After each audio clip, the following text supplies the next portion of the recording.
Hola, buenas tardes. Hoy día vamos a ver la última clase correspondiente a los artrópodos en sí, y esta última clase está relacionada con los arácnidos. La portada de esta clase, la idea es que fuera un poco más tierna, considerando que después vamos a ver cómo son las arañas realmente, y hay muchas personas que tienen fobias a las arañas. Entonces, desde ya en estos momentos los o las advierto de que hay imágenes de araña, entonces para los que le tengan un poco de fobia ahí, vean bien la clase o o la vean con cuidado. Así que vamos a comenzar. Nosotros ya hemos pasado por dos clases de artrópodos en donde hemos visto principalmente todos aquellos que pertenecen al grupo de los insectos. Dentro de estos insectos hemos visto las moscas, hemos visto cucarachas, algunas características de las vinchucas, por ejemplo, pulgas, piojos también vimos. Y dentro del grupo de la arácnida vimos el ácari, que es un artrópodo del grupo de las arácnidas, y que aquí encontrábamos entonces los ácaros, donde estaba el Acarus sarcoptes scabiei, productor de la sarna, y el Demodex folliculorum, productor de la demodexosis. Y ahora nos corresponde ver las arañas, el grupo Aranae, donde vamos a ver las arañas. Las arañas, si bien no son seres parasitarios porque no tienen una relación directa con el humano, sí son causantes, algunas pueden llegar a provocar algunos cuadros importantes de tipo tóxicos o ponzoñosos en el humano, y por eso se ve en este caso este tipo de cuadros en el área de parasitología. Las corresponden al orden más numeroso de la clase de las arácnidas y al orden de la aranea. Las arañas en sí todas son ponzoñosas, o la gran mayoría, exceptuando creo que un solo género que no es ponzoñoso, que el que aparece ahí, que es el Uloviridae. Todas las otras arañas son ponzoñosas, porque las arañas, a través de los quelíceros que poseen en su aparato vocal, inyectan venenos a sus presas para poder paralizarlas o para poder matarlas y posteriormente poder alimentarse de ellas. Ahora, si bien todas las arañas tienen ponzoña, tienen veneno, no todas nos generan un cuadro clínico a nosotros los humanos. Para eso se tienen que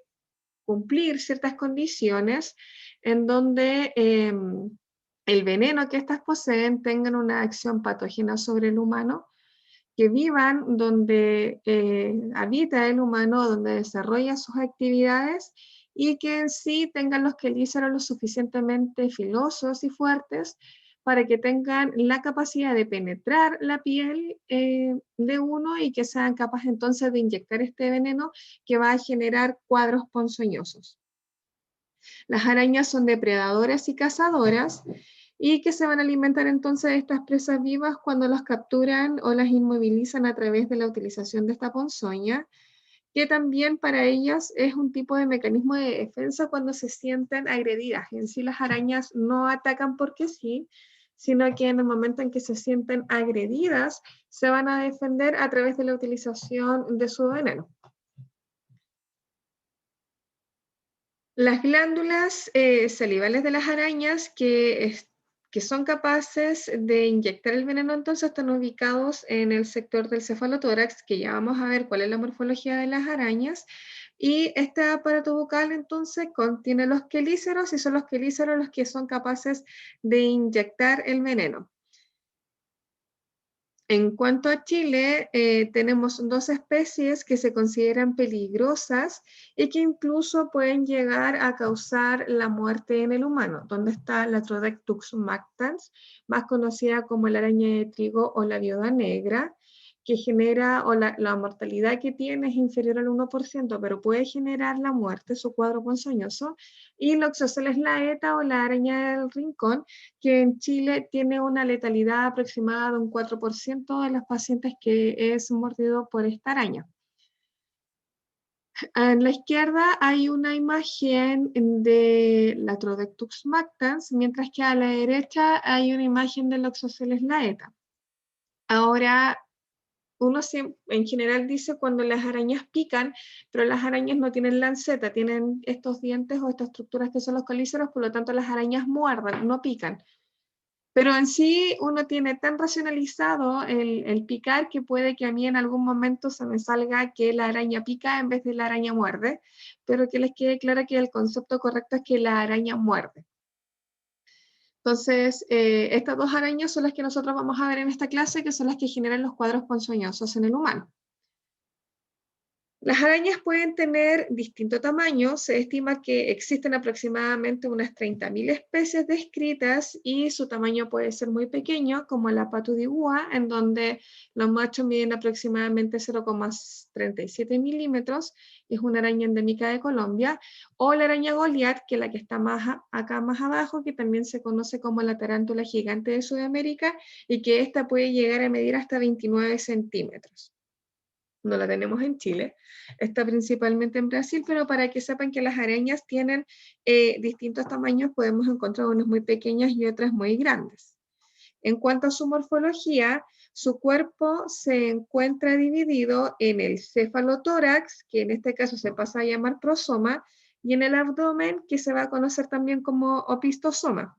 Y este se encuentra separado por una estructura pronunciada o una cintura pronunciada que es la que se ve acá. Entonces tenemos el cefalotórax o prosoma y el abdomen u opistoma. En el cefalotórax es donde nosotros vamos a encontrar los variados pares de ojos que pueden tener las arañas, que dependiendo cómo sean estos pares de ojos también la podemos ubicar en distintos géneros. Y también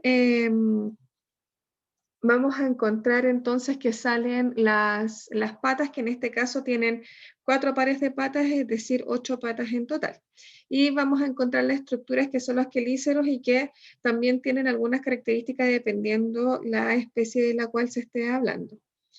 En la región terminal del opistoma o del abdomen se va a encontrar unas glándulas que están acá, que es las hileras, que son a través de la cual las arañas secretan la seda para su tela de araña. En sí tienen reproducción de tipo sexual, vamos a encontrar que existen los machos y las hembras, y las arañas son capaces o oviponen sus huevos en una estructura que se llama ooteca, la cual puede llegar a tener, dependiendo de la araña, 300 o hasta 500 huevos. Entonces la primera que nosotros vamos a ver y que es capaz de generar cuadros ponzoñosos en el humano es la Latrodectus mactans, y donde tenemos el lactrodectismo, que es el cuadro que genera. Acá hay dos imágenes, estas dos imágenes corresponden a la hembra del Latrodectus, que es más grande que el macho y que tiene este color característico que es como un negro que se describe aterciopelado, un negro brillante, porque la estructura de la araña en sí brilla mucho. Otra característica importante que tiene esta araña y que por lo tanto es fácil distinguir es que tiene estas manchas rojas en el abdomen y que va a variar dependiendo la araña. No todas van a tener la misma mancha y de hecho acá en esta imagen ya se ve que estas manchas son distintas en las dos. Sin embargo, se describe que todas estas arañas, por la parte interna del abdomen, tienen una estructura que asemeja a un reloj de arena y que también esto sirve para poder reconocerla. Entonces, vamos a ver este cuadro que es producido por este tipo de araña. Este género en sí es de distribución cosmopolita, tiene una distribución mundial, y que en el caso de Chile, la especie que nosotros vamos a encontrar es Mactans, pero hay otras especies que pueden llegar a producir este cuadro. Entonces, como yo les decía, esta araña también es conocida como la araña del trigo, porque en general lo vamos a encontrar asociado a los sectores más agrícolas, en donde los terrenos no son tan húmedos, sino que son zonas más secanas, y se ha visto asociada principalmente a los cultivos del trigo, y también es conocida como la viuda negra por este color negro que tiene y porque también mata al macho después de la cópula. Entonces por eso también es conocida como la viuda negra. Entonces en morfología tenemos dimorfismo sexual, en donde la hembra es mucho más grande que el macho, mide aproximadamente 4,5 centímetros cuando se encuentra con las patas extendidas y es de un color negro brillante y posee mancha de color rojo con una forma de reloj de arena en la cara interior del abdomen. Más adelante tengo unas fotos con la cara interior del abdomen. El macho, por su lado, mide 1,5 centímetros y pesa cerca de 30 veces menos que las hembras. Las patas son grandes y en los lados del abdomen hay 4 pares de rayas rojas y blancas en estas estructuras entonces, mientras que las crías tienden a ser de color anaranjadas o marrones o hasta blanquecinas, medias transparentes, y van adquiriendo esta coloración, dependiendo si es macho o hembra, a través de las modas que van teniendo cuando van creciendo. Entonces tienen dimorfismo sexual con manchas de color que las van a caracterizar, estas manchas rojas, y que tanto el macho como la hembra tienen distintos tipos de características. Las hembras son capaces de colocar hasta 200 huevos que la encierran en este capullo que se llama ooteca, y que mide aproximadamente 1 centímetro, y que al paso de las 3 semanas aproximadamente van a emerger las ninfas desde esta ooteca, desde estos huevos, y van a permanecer ahí hasta que puedan sobrevivir. Las arañas en sí, o por lo menos la viuda negra, es caníbal, por lo cual dentro de estas gran cantidad de arañas que nacen de la ooteca, solo van a sobrevivir las más fuertes porque se empiezan a comer entre ellas. Entonces acá hay imágenes de la hembra y se le ve en el abdomen la parte interna de este reloj que les digo yo, reloj de arena. Una imagen de la ooteca, una imagen de la tela de araña. Se describe que las telas de araña de estos tipos de insectos tienen una característica mucho más desordenada. Hay una imagen del macho que se ve con las patas extendidas, que tienen estas líneas entre blancas y negras, y el abdomen también, que tiende a ser anaranjado con líneas blanquecinas, y las patas con estas líneas blancas y negras. Y aquí nuevamente una imagen de la hembra con esta estructura de reloj de arena que se le ve en la parte baja del abdomen, porque recuerden que la parte alta puede tener distintas características, y algunas ninfas o crías nacidas en realidad de los huevos. En cuanto al hábitat de esta araña, se caracteriza por ser de tipo terrestre y se va a encontrar principalmente en plantas y ambientes que son oscuros. Es silvestre y en la parte extradomiciliar o peridomiciliar. No se va a encontrar en el interior de las casas, sino que afuera de las casas. Es de hábitos diurnos, caza de día, y es más activa en el verano que en el invierno, por lo tanto tiene una estacionalidad. En cuanto a su comportamiento, las viudas negras no son agresivas y no tienen el instinto de morder,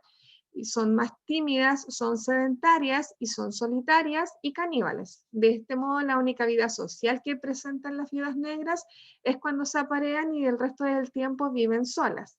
En cuanto a su alimentación, son exclusivamente carnívoras y son antagónicas entre ellas, por eso viven solas, y se alimentan habitualmente de insectos. Y en su aparato vocal están los quelíceros, que son finos y poderosos, y con esto van a lograr penetrar entonces la piel del humano para poder inyectar el veneno, y que el volumen o la cantidad de veneno que van a inyectar tiene directa relación desde la última comida que ingirió. Es decir, si pasan más días desde la última vez que se alimentó, la concentración del veneno va a ser mayor en los quelíceros que si pasa menos días desde su última alimentación. Entonces, aquí tenemos ya que va a estar asociado más a una zona silvestre, como yo les decía, zonas más agrícolas, y que se encuentra fuera de los domicilios, fuera de las casas. ¿Son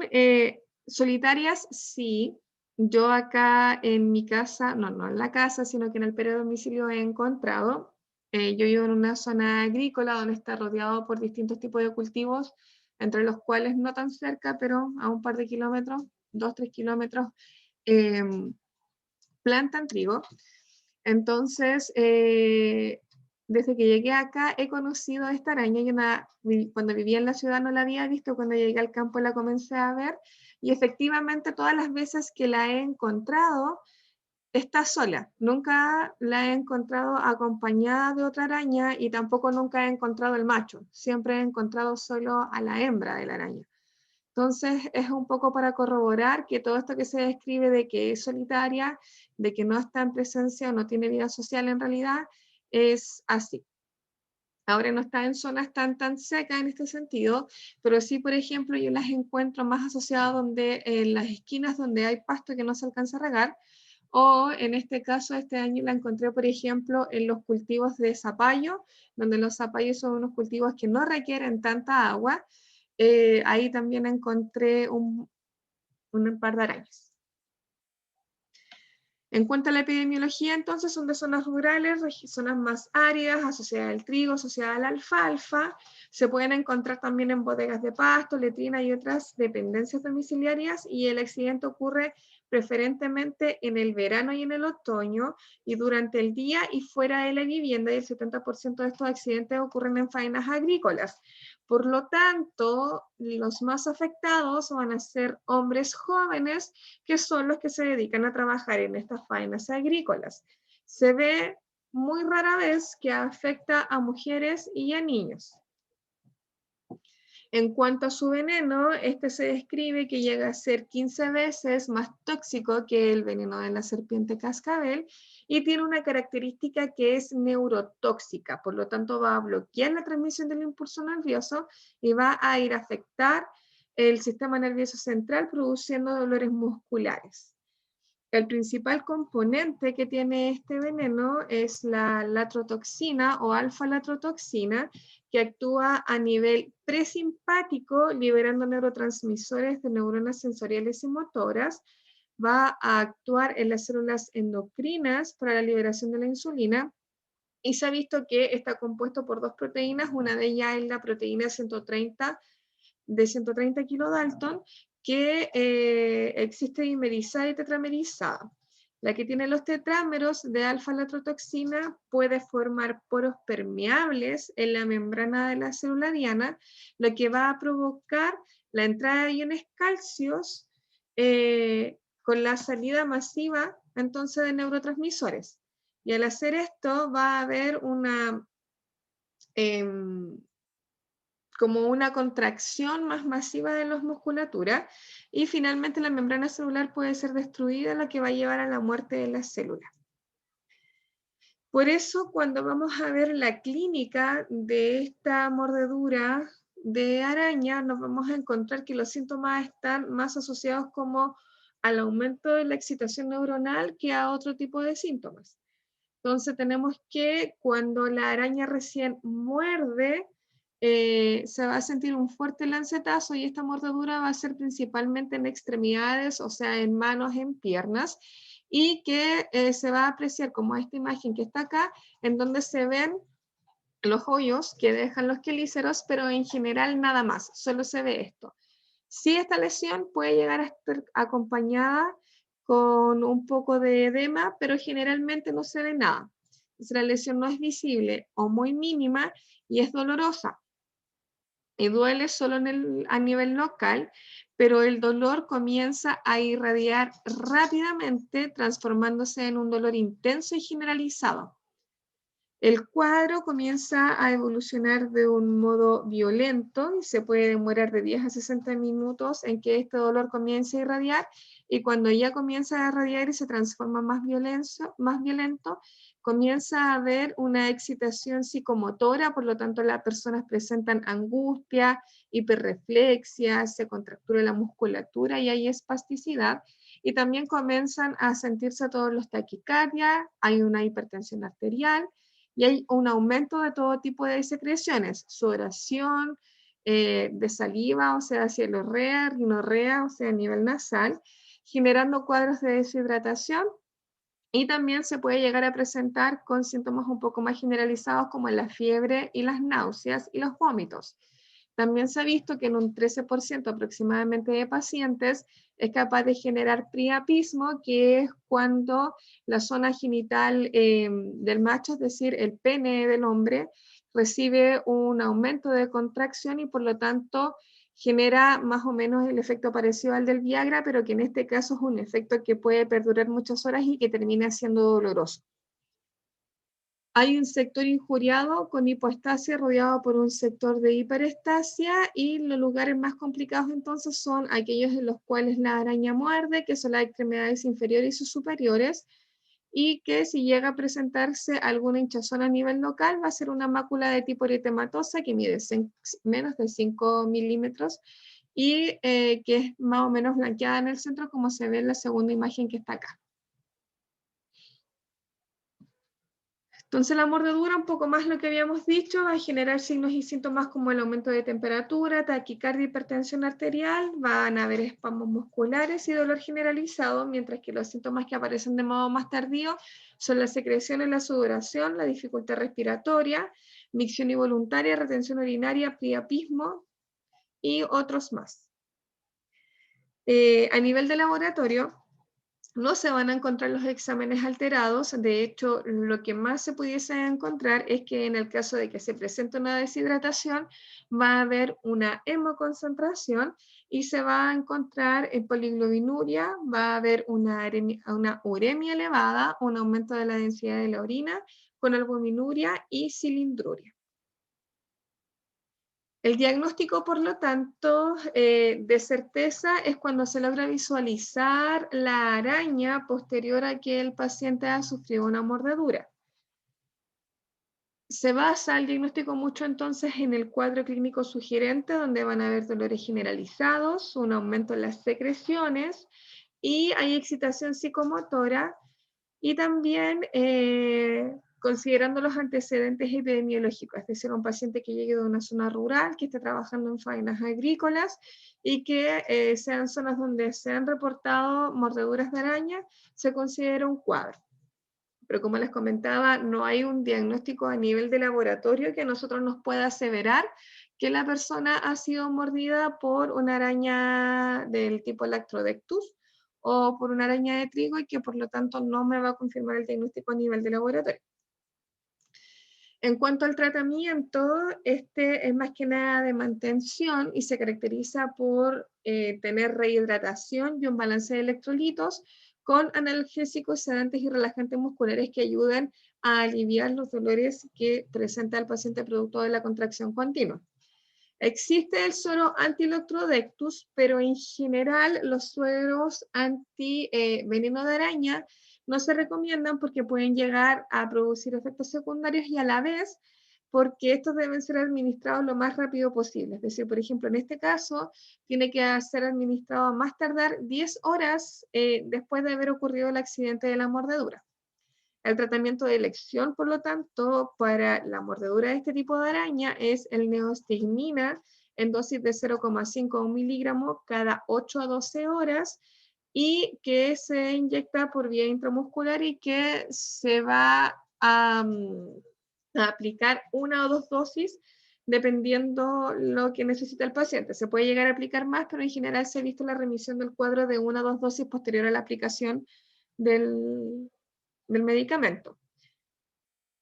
También se recomienda que justo con esta neostigmina se apliquen entonces analgésicos, tranquilizantes, relajantes musculares para poder aliviar todo este dolor. Y como les comentaba al inicio, la mortalidad asociada a este tipo de cuadros es menor al 1%, y aquellas personas que tienen peor pronóstico entonces son los niños, ancianos o personas que tienen algún deterioro orgánico como una desnutrición, cardiopatías o que tengan alguna inmunodeficiencia.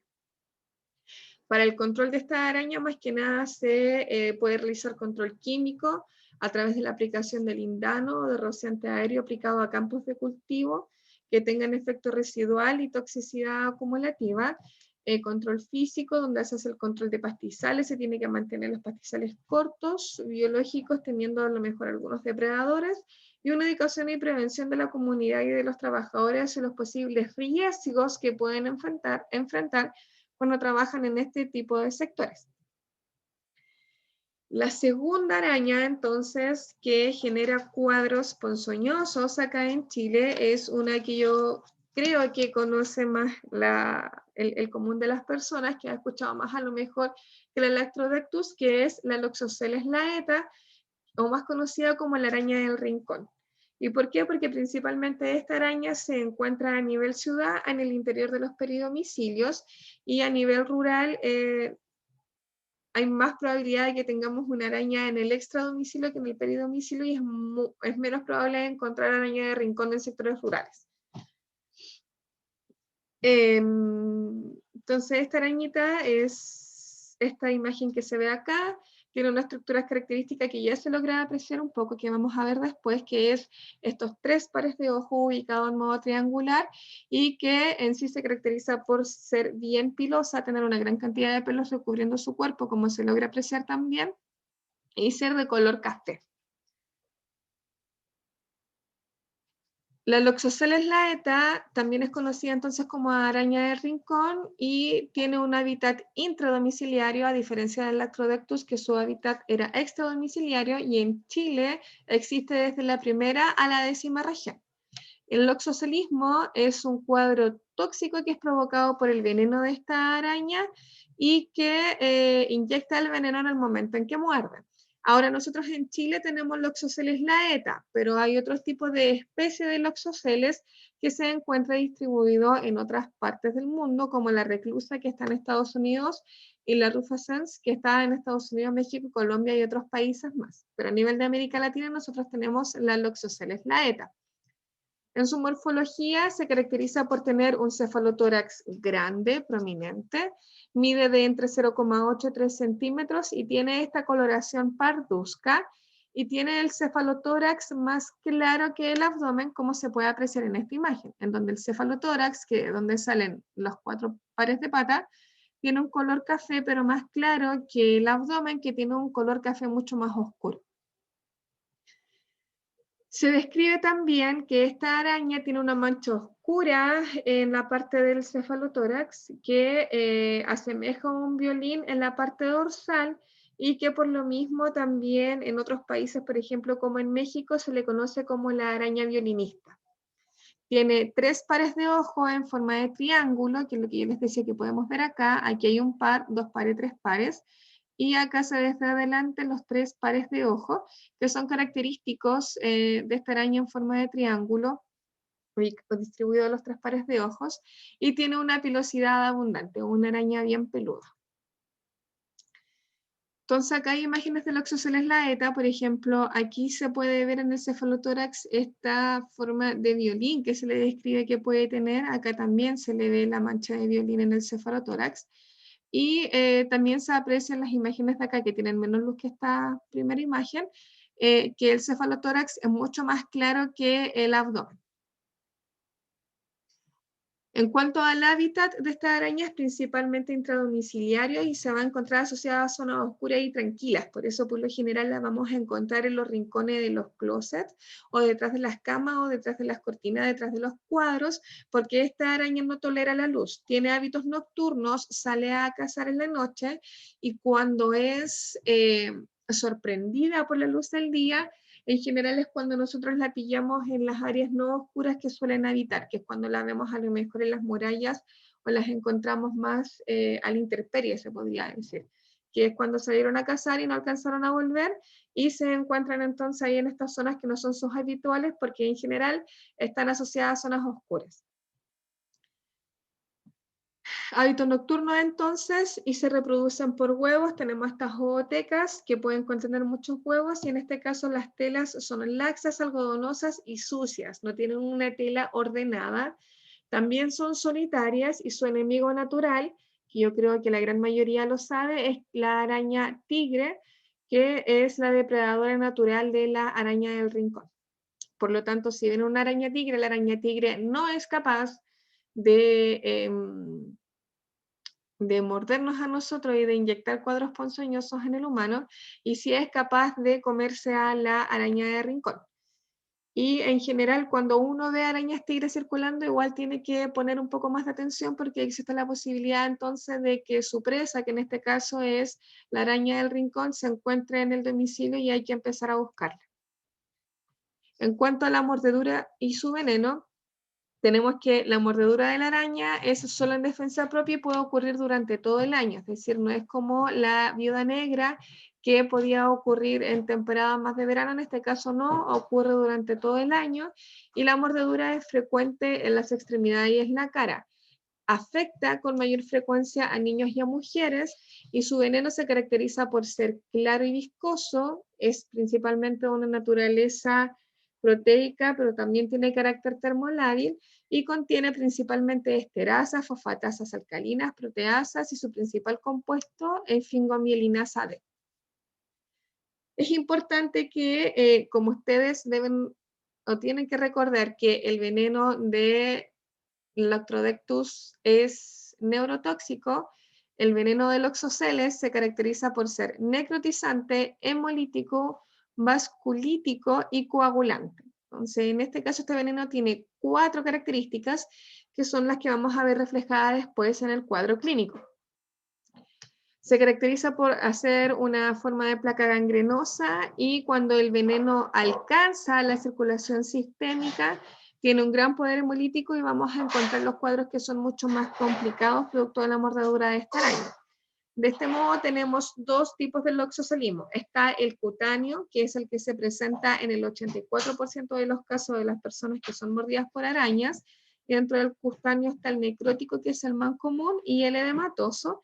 Y cuando entonces este veneno alcanza la circulación sistémica, se va a desarrollar el segundo tipo de cuadro, que es el cuadro cutáneo visceral, que se da en el 15,7% de los casos y que en esta oportunidad es el cuadro que presenta la mayor mortalidad porque es más sistémico.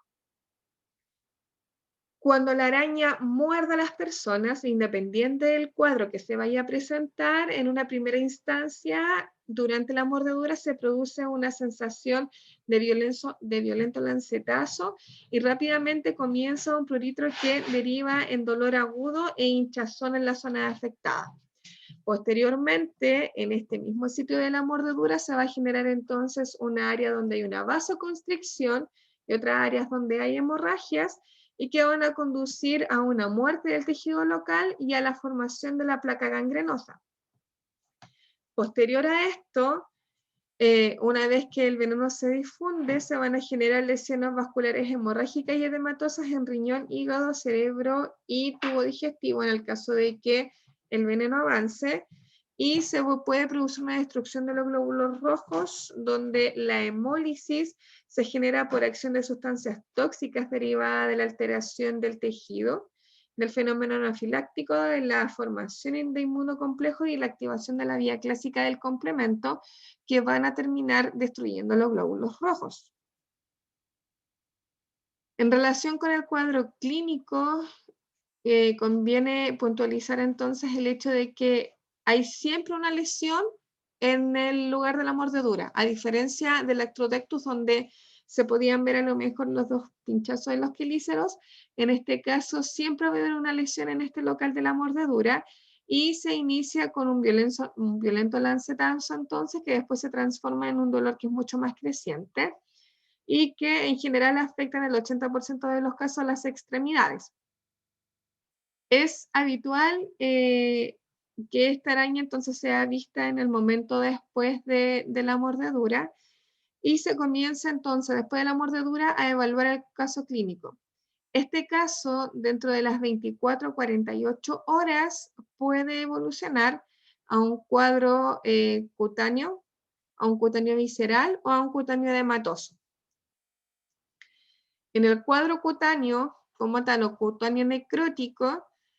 va a predominar entonces una lesión que va a ser de tipo local, que va a estar caracterizada por la zona en la cual la araña mordió a la persona y que va a comenzar todo este cuadro de necrosis local. Y de 6 a 12 horas de evolución se va a generar una mácula violácea equimósea que va a estar rodeada entonces por un área que es mucho más pálida, pero se va a producir esta muerte de tejido y que a su vez van a terminar en una zona delimitada que se llama placa livedoide, que es esta zona necrótica que vamos a ver en imágenes posteriores, que se caracteriza por ser muy dolorosa, de extensión y profundidad variable. Hay personas que representan zonas muy pequeñas, mientras hay otras que le afectan dentro de la extremidad músculos muy grandes, y alrededor puede existir entonces unas vesículas con contenido seroso hemorrágico. Entonces, el cuadro comienza con una lesión donde la araña muerde, se comienza a tornar rojiza, violácea, y a medida que van pasando los días, se va observando la formación de ampollas, el contenido de líquido, el contenido hemorrágico, después evoluciona a color violáceos, y después, posteriormente, va a terminar evolucionando a una placa gangrenosa, y que esta, una vez que se seca, se cae, y cuando esta se cae o se suelta, se comienza a atenuar un poco el dolor, y la sanación de esta lesión va a ser dependiente de cada uno de los pacientes, y que en unos 15 días más entonces se desprende, y después la curación va a ser diferente en cada uno de los pacientes.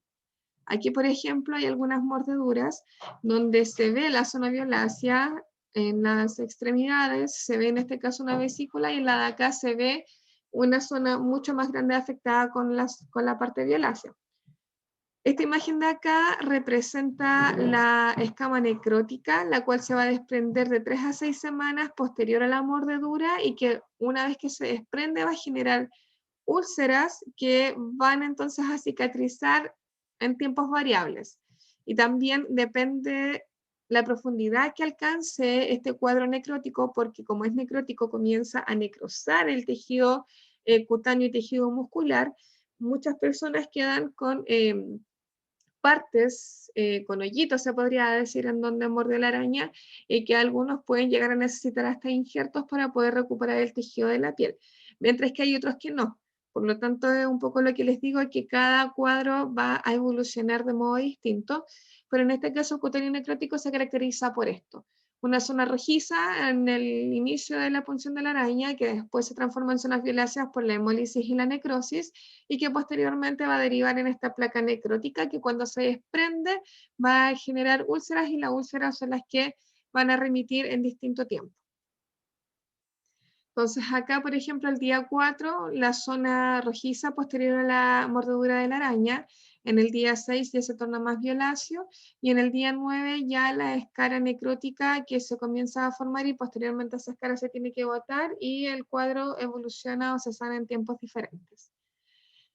El segundo cuadro que nosotros podíamos tener de tipo cutáneo era el cutáneo edematoso, y en este caso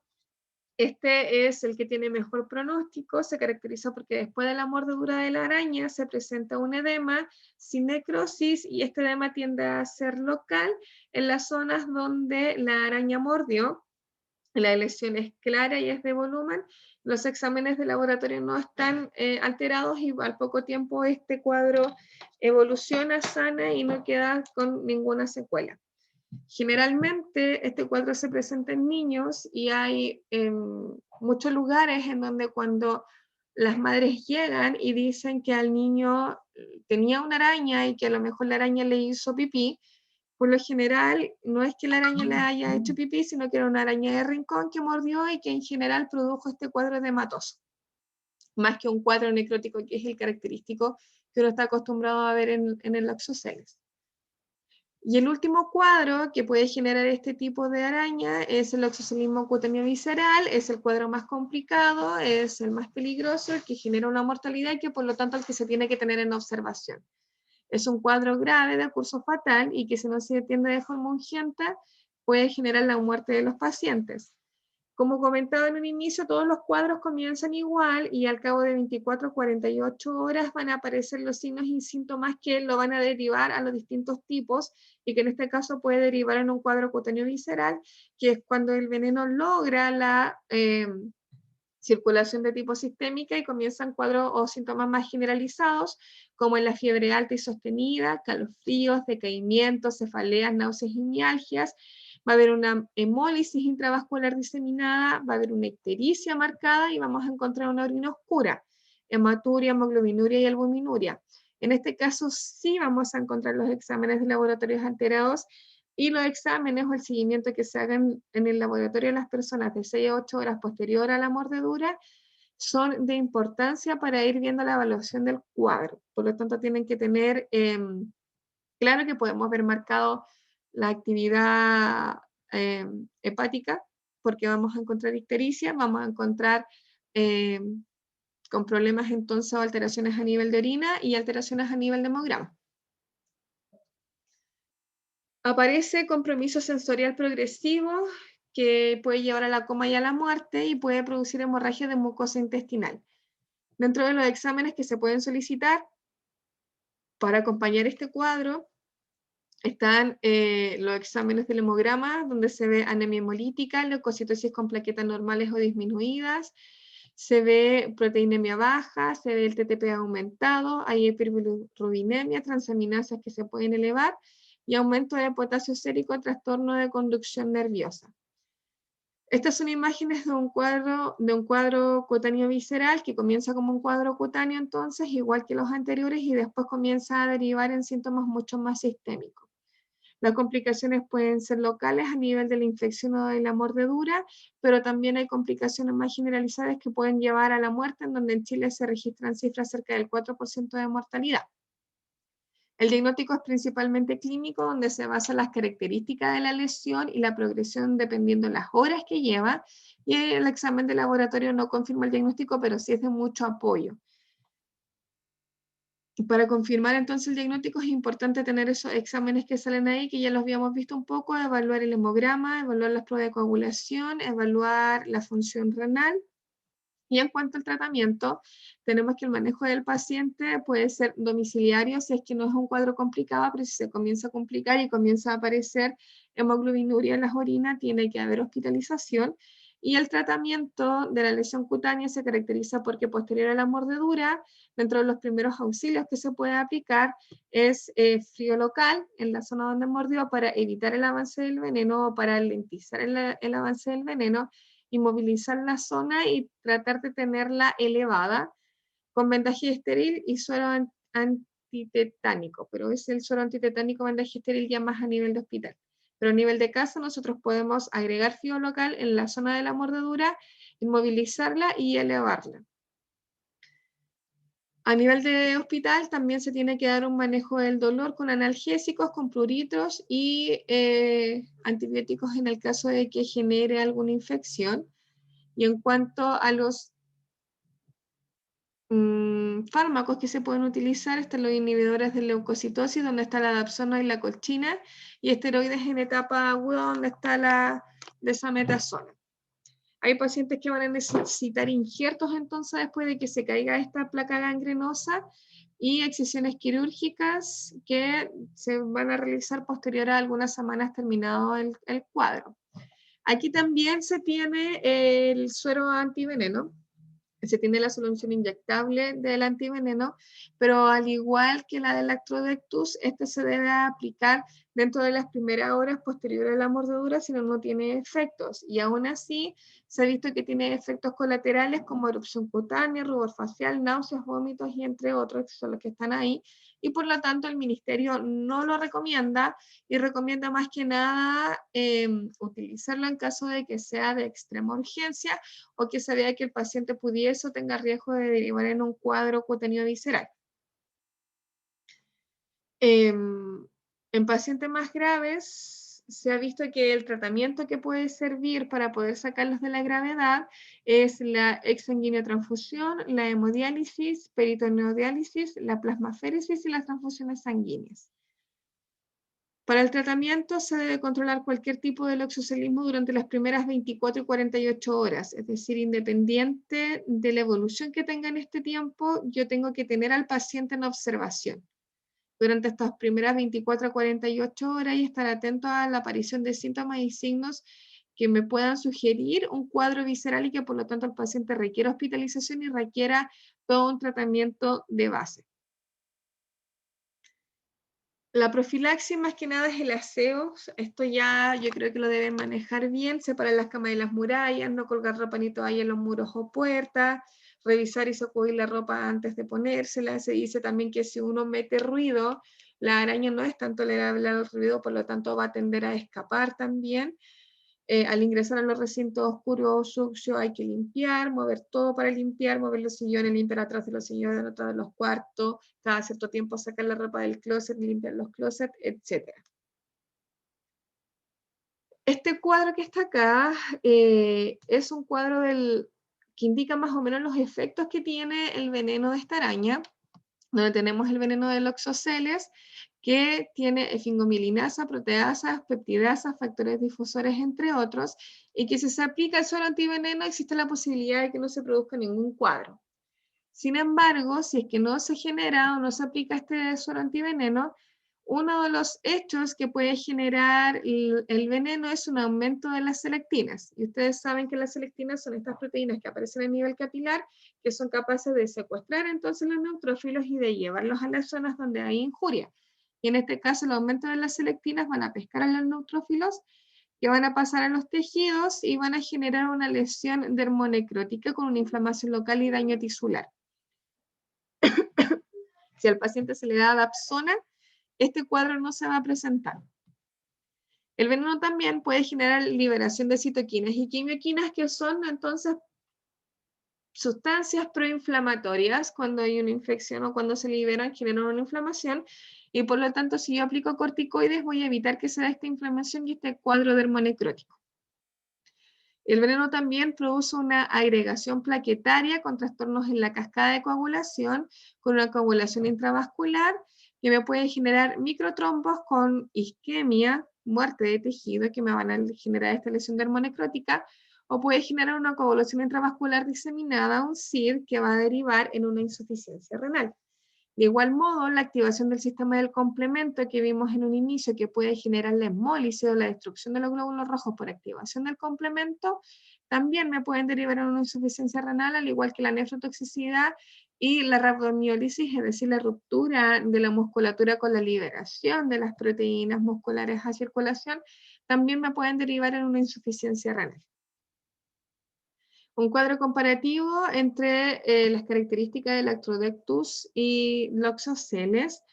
y más o menos quiénes son más afectados, algunas características de los venenos, entre otros, y lo que les comentaba, que el suero antiloxoceles no está recomendado por el Ministerio de Salud porque en sí puede generar una cierta variedad de cuadros secundarios y tampoco es mucho su beneficio que aporta. En esta guía del manejo de mordedura de araña de rincón se encuentran distintas especificaciones para lo mismo, y dentro de ellos está entonces el esquema diagnóstico, que es cuando el paciente consulta el servicio de urgencia o atención primaria de salud y tiene la clínica que tiene relación con la mordedura de la araña o lleva a la araña, se confirma el accidente y el paciente se tiene en observación o hospitalización, en donde se realizan observaciones o exámenes cada 6 a 8 horas. Durante estas 6 a 8 horas lo que se evalúa principalmente es un examen de orina en donde se busca detectar la hemoglobinuria. Si al cabo de 48 horas el paciente tiene hemoglobinuria negativa,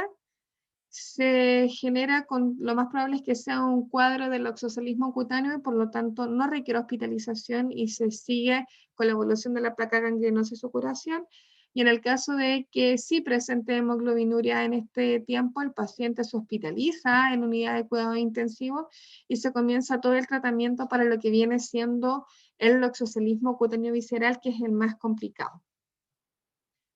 Esta es una infografía que se encuentra en internet, es de México, y en México también se ven afectadas por esta araña, y aquí se encuentran entonces nombrados los primeros auxilios. Y esta es una infografía en sí de la viuda negra, por si la quieren leer, y algunas imágenes para que no se les olviden las características de esta araña. Aquí se muestran los abdomen de la viuda negra con su característica forma de reloj, y la araña de rincón con su tela de araña. Y estas son arañitas más bonitas y no peligrosas y venenosas para nosotros. Así que eso, principalmente con respecto a esta clase. Cualquier duda o consulta saben por dónde realizar, y que tengan una linda semana.